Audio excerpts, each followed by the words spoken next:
on our way to discover where this white pollen is coming from. That'd be interesting, so we'll go to some nearby gardens and have a look. Yep. One of the closest gardens to the Apiary, and it's the Suncorp Corporation's garden, and there's a couple of large trees there. It's a bit related to eucalypts, and we have next to it a fine paper bark, and both of those would produce pollen and nectar spring into summer. Any bees on those flowers, Lyndon? No. We've got some kangaroo paw there, but everything's a bit dry here. It's been dry for a couple of weeks. Right in front of the Sun Corporation is a fairly dry looking eucalypt, and if you look at it, it's buds at the end of the branches. There's not much evidence of seed capsules or next year's new growth for buds, so I'd say this one not a great producer in these conditions. The garden's got a few coria, but in my experience the corollal tube on the flower is too long for the bees to be able to get in. So we've got London plane trees, an avenue here, and not very good for bees. This is the Royal Mint, and I'm thinking that maybe they could put some more bee-friendly plants in their garden. Well, here we are at the Flagstaff Gardens, and corner of Latrobe and William Streets, about 1 kilometre from the Apiary. First impressions. Our great hope, Flagstaff Gardens. First impressions, looking a bit scarce. The bees, that is.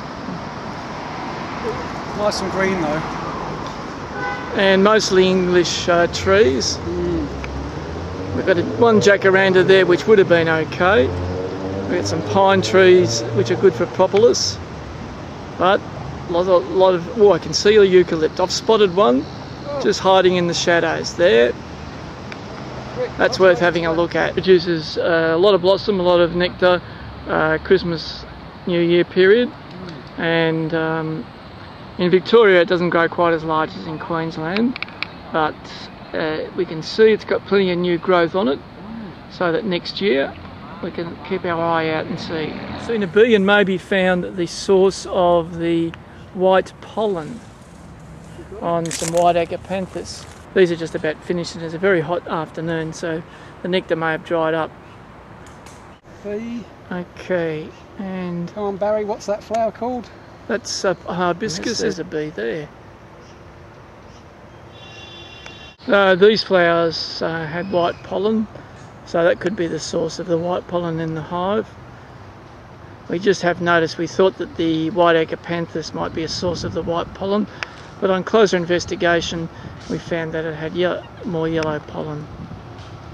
Lyndon, I hear you got some good news. We've been through the Flagstaff Gardens, the main part, and not very much there for the bees, and we've just come to the northern edge, and I believe you've got a late breaking news item. News is a whole patch of sugar gum which is in flower.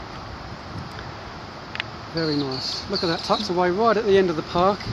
We have a wattlebird in amongst the foliage getting flowers, which is a good sign. We've seen a few bees, but we were hoping there'd be a lot more.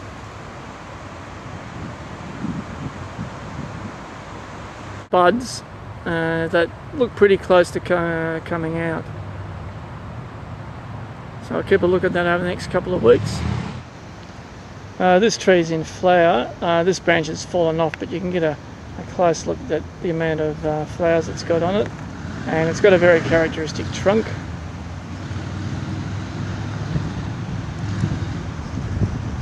And there's a couple of these here.